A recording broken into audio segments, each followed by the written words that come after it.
All right. Hello, everybody, and welcome to another episode of the Couch Warrior podcast. I'm your host, as always, Mike, and today we're going to be breaking down LFA 149. So, this event is coming up this Friday. We don't have any UFC this weekend, but at least we have some LFA to talk about, to watch, and to bet on. We don't have lines out just yet. Should be coming out sometime this week, maybe even today, tonight, tomorrow, who knows. Excuse me. But we don't have lines just yet, so we're going to have to work with what we have, and we'll go through it pretty quick. There's some spots like this one where there's not much to talk about because of a lack of tape, and there's a few fights where we have a decent amount to talk about. So without further ado, I hope everybody had a dope New Year's, and we're going to hop right into it. So for this first fight here, we've got Cedric Katambwa versus Adam Garcia. Cedric is 2-0, undefeated as a pro. He's 32 years old, 5'11", training out of Arizona Combat Sports. Adam Garcia on the other side, he's 1-0 as a pro. Don't have much other information on him. He made his amateur debut in April 22nd. He made his pro debut 2 fights later in October 22nd. Oh my God, 22nd. 2022, I meant. So he made his amateur debut and his pro debut this previous year. Can't even find his only pro fight. There's no tape on Garcia, very little, just from the amateur scene. There, I mean, he's fighting cans. He's taking them down nicely, but that's really it. Not much to see. Katambwa, no recent tape at all. He's had 2 fights in the LFA during his pro career. Can't see either one because LFA is very strange with the way that they do their prelims. I don't understand it, but what can you do? The tape that I could find on him was from 2019, and he looked pretty good. Striking looked pretty good, but we don't have enough information on either guy here, so to bet on it would be silly, and we are not going to do much with that. I guess I lean Cedric Katambwa just because he's had this LFA experience already, but really not much to work with, so we're going to have to move on. All right, so for this next one, we've got Eric Fimbres versus Tony Charles. Eric is 1-0, undefeated as a pro. He's 6'6", training out of Siege MMA. Tony Charles, he's 2-1-0, 32 years old. He's 6'3", so he's 3 inches shorter. He's training out of AKA. And this one's a little, difficult to break down. So Fimbres, he's training out of Fight Ready. Great camp. You got to think he's been working on his striking, which is where he's been deficient, in my opinion. Now, he's only had 46 seconds of cage time since 2019. He had 1 LFA fight, got the knockout there. Before that, I mean, there's not much tape. I got to watch his CJ Boston fight. It was an amateur fight, and the guy was smaller than him. The guy was outstriking him, and Fimbres was going for these very sloppy shots, just wrestling, but not. It wasn't high-level wrestling. It didn't seem that great, in my opinion. I mean, he's working at Fight Ready. I'm sure that's improved as well. But wrestling was already his game. It's the striking he's got to be working on. Because on the tape that I did see, he's very hittable. He's not really doing much to defend himself. And he's just going for these sloppy shots. His striking, it looks okay. The 1-2 is pretty good. But other than that, I'm not seeing much. Now, Charles from AKA, I kind of like him. I feel like his striking is much better. He looks very fluid. He's got a good jab, a good 1-2. Just looks better on the feet than Fimbres. And if Fimbres hasn't fixed his striking defense, I think Charles can find a knockout. Now, Charles, his takedown defense looks pretty good. He did get taken down in the Brewer fight a few times, but he did a decent job at getting back up. I kind of like Charles here. Now, my only issue is I can't bet this because Fimbres has been out since 2019. He had 1 fight, so not really out, but he hasn't been active. And we don't know what his striking is going to look like. I can't see that 46 seconds because LFA is being weird with their prelims. So I really don't know. Fimbres can come back in here with this much more improved striking, and then, he's going to be better everywhere here. But if he hasn't improved that striking, he's a better grappler, but Charles is a better striker. Charles is training at AKA. You got to think his takedown defense is going to be pretty good too. So, I mean, we don't have odds yet, but I have a feeling based off the Tapology predictions at least, that Eric Fimbres is going to be a heavy favorite. I might take a shot on Charles. It would have to be really, really wide odds, though, because I don't know how Eric is going to come in here, and his striking could be really improved. And if it is, he should win this fight. So The pick is Eric. I'll take a shot on Tony Charles if it's wide, but other than that, we're not going to do anything with this fight. Charles has the striking edge, Eric with the grappling, and we're going to move on. All right, for this next spot, we've got Eric McConico versus Billy Elekana. Eric is 5'2" and 1. He's 6 feet tall, training out of American Top Team Portland. Actually, no, he's at MMA Lab right now. Elekana on the other side, he's 4'1" and 0. 27 years old. He's 6'2", so he's 2 inches taller, and he's training out of Uprising MMA Training Center. So for this one, honestly, I feel like this is another one that's going to be close, but the odds aren't going to indicate that. Now, Billy Elekana had a lot of hype on him going into his last fight. He was a minus 600 favorite, so he was a big favorite, and he ended up losing that fight. It was a split decision. I had a hard time deciding if it was fair or not. I felt like Elekana probably won, but the other guy was able to get a bunch of control time against the fence, and I noticed that wasn't the only fight that happened to Billy in. So while Billy has pretty good offensive wrestling of his own, he's got pretty good takedown defense, he has this inability to get off of the cage, which is weird and not a good thing. Now, his striking is very good. Output, not so much, but I like what he does do. Nice combinations, nice kicks in particular. The jab is good as well. McConico, he's not bad either. He's also pretty good on the feet, but there's such a lack of information on him. He's had 4 minutes of cage time since 2019. He did fight in 2022. There's very little info. What I have seen is good. He seems like a really solid striker, but you can't touch this. You don't have enough information. Now, Elekana is a little hittable, and if McConico can mix in some kind of grappling against the fence and then do clinch work, maybe he can win this fight. I think Elekana probably wins. He probably wins by decision, but there's not enough information to make a bet here, so we're going to move right along. All right. For this next one, we've got Ho versus Edwin De Los Santos. Ho is 2-0, undefeated as a pro. 22 years old. He's 5'6" with a 67-inch reach, training out of MMA Lab, which for this weight class is fantastic. He's training with guys like Kyler Phillips, Sean O'Malley, Casey Kenny. Great camp and a good place to be for this weight class. Edwin De Los Santos, 2-1-0, 28 years old. He's 6 years older, 5'5". He's 1 inch shorter, and he's got a 65-inch reach, so he's given up 1.5 inches in reach. Now, this is another one where I think it could be pretty close, but I think Ho is going to be a tremendous favorite. Both guys undefeated as amateurs. Santos 4-0 as an amateur, Ho 7-0. Now, Ho hasn't seen any real adversity. Santos has.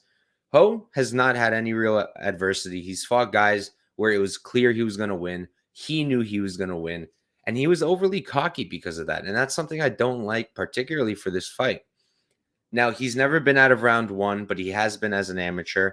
His fight IQ does look very good, other than him being a little too cocky and not defending himself. He moves out of the way of shots very well. That I got to give to him. Good jab, nice front kicks. Throws this big overhand, which I don't love, but he's very good in the pocket. Fast, very fast. But at 22, you can see where that age kicks in, where he makes some, mistakes that he shouldn't be making. This overconfidence that he has.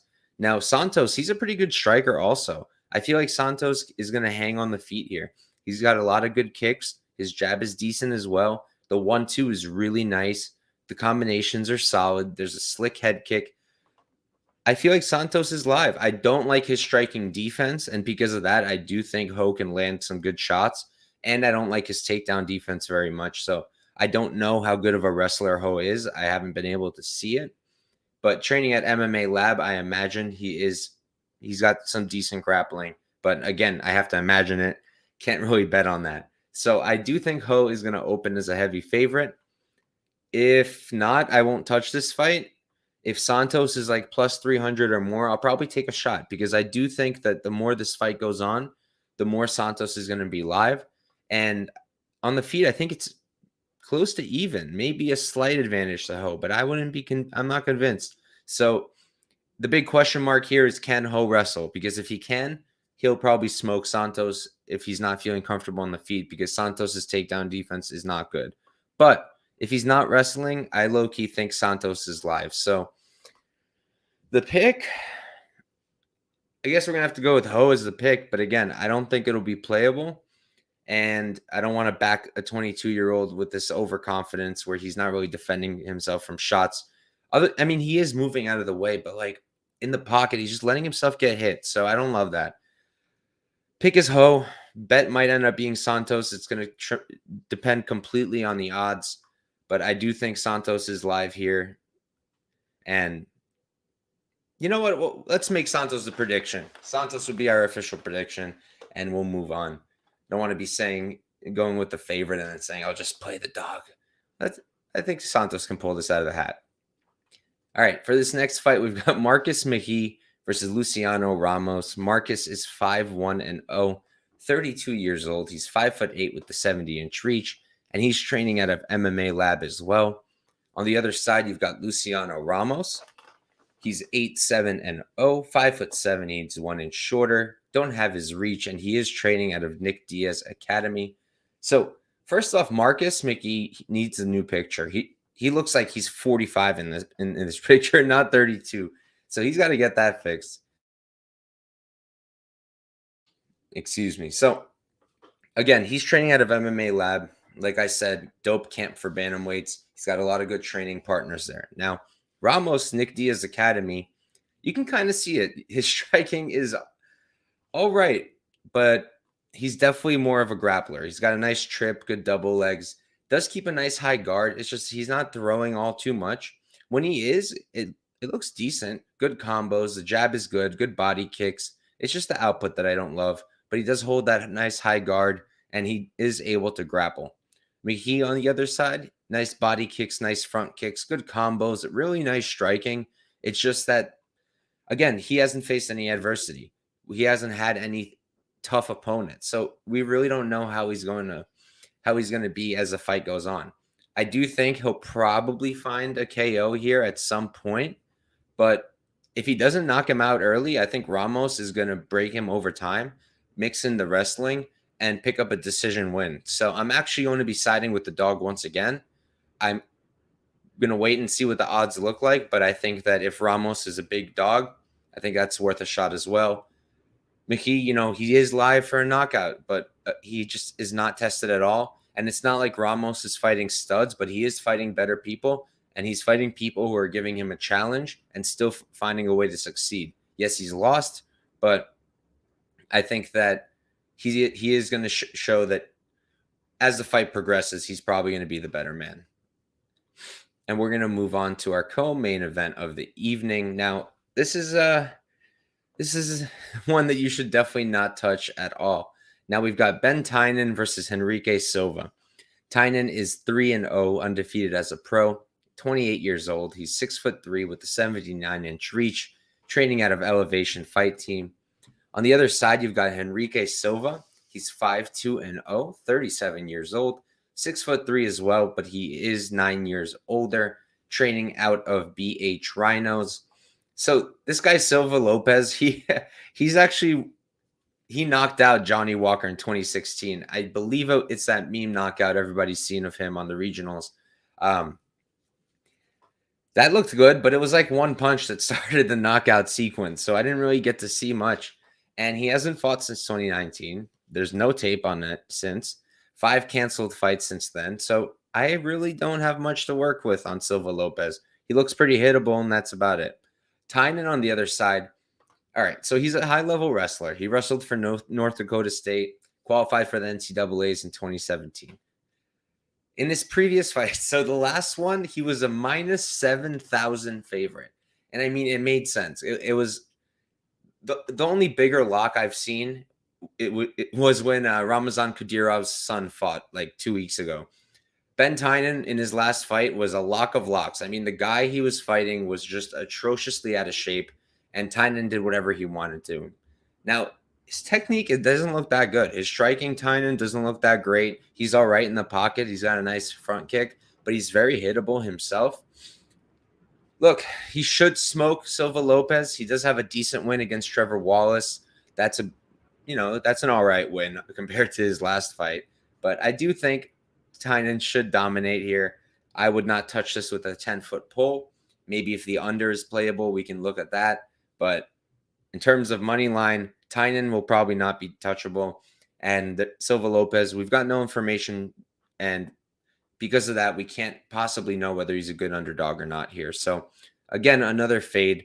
I do apologize. I know for this card, there's just not too many spots, not too many plays that we want to make. And it's unfortunate, but what can you do? Like, we can't force shots. We want to improve our ROI this year. That's a big goal for me. So we're only going to take shots that we're confident in. But I hope the breakdowns help you guys, especially if you do want to take a bet on one of these that I am skipping. Now, we're going to move on to our main event of the evening. This fight was actually already scheduled. And it's funny because the first time it was scheduled, it was Felipe Bunes who was the Tapology favorite. Now it's Horiuchi. Recency bias at its finest, as if Horiuchi didn't just get beat up by Puerta for 2 rounds until he got the sub. Like, all right, we'll get to it. For the main event, we've got Felipe Bunes fighting Yuma Horiuchi for the vacant flyweight championship. Bunes, he's 12-6-0, 33 years old, 5'7" with a 71-inch reach, and he is training out of Pitbull Brothers. On the other side, you've got Yuma Horiuchi. He's 10-5-0, 25 years old, so he's going to be 8 years younger here. 5'6", he's 1 inch shorter. He's got a 68-inch reach, so he's given up 3 inches in reach, and he does train out of Team Oyama. So this is one that the first time it was booked, I was super interested in. And now that it's rebooked, I'm really interested in it again. And I just feel like it's going to be a really close matchup. Now, Yuma, before his last fight, I had in my notes that he primarily only throws leg kicks or other kicks, not too much with his hands, which to me is a problem. I don't like that. I like guys who mix in both weapons. I think it's really important to use not just your legs, not just your hands, but both. And if you're going to do just one, I'd rather you're doing it with your hands, not your feet. Now, in his last fight, though, against Puerta, Horiuchi did show an improvement with the hands, in my opinion. He was landing much better shots than I'm used to seeing from him. He was throwing 1-2s. He was throwing combinations with the hands, not just kicks. So it looked pretty good. His takedown defense did not look great. Maybe it was because he got that injury early on, that cut. Maybe the blood was making it hard for him. But his counter grappling did not look good there. His own offensive wrestling is pretty good. He's used it. He had a slick back take against Kiram Topnoy. This was during the road to UFC fights. He had a close fight with Charles Johnson. He's got good output. He's got good grappling, just not great takedown defense. And on the side of Bunes, I also don't love his output, and I don't like the spinning stuff all too much, but he does use it well in order to cut the cage, right? He's got this good forward pressure, and while he doesn't cut the cage perfectly, he does a pretty good job, and the spinning kicks help him do that. His striking, honestly, I like it. Other than the output, I like it quite a bit. I like his combinations. I like the step-in knees. I like the kicks, like I mentioned. I like what he does. He is a little bit hittable, but so is Horiuchi. Horiuchi doesn't move his damn head. Bunes, he's going to have a 4-inch reach advantage here. He's also really good on the ground. He's got a really slick back take, good BJJ. Now, his own defensive grappling, against Formiga, it wasn't great, but that's Formiga. Very big difference between Horiuchi and Formiga. And against Oscar Cruz, there were moments where it didn't look amazing, but he did a good job at staying up on the feet. I do feel that Bunes is probably going to win. I feel like on the feet, it's going to be very close, but I feel like Bunes is going to be able to outstrike him. And then in terms of the grappling, I think the offensive wrestling is going to go to Bunes. Yuma maybe has the better jiu-jitsu. I don't know for sure, though. And I just feel like Bunes will be able to control him. He will be able to win minutes, both on the ground and on the feet. So I will probably be playing Bunes. I don't know what the odds are going to look like. I imagine it's going to be close to evens, but we're going to have to see. But I do like Felipe Bunes for this fight. I like him to win by decision. But I think both of these guys belong in the UFC, and I hope we see them there soon. So that's it, guys. That's a card. That's LFA 149. Not too many fights. Tomorrow, I'm going to be going live. Right now, the plan is 7 p.m. Eastern time to do an early breakdown for UFC Vegas 67. And then on Wednesday, I'm going to go live to break down LFA 150, which is also next week. So thank you guys for tuning in. I appreciate all of you guys and have a good one.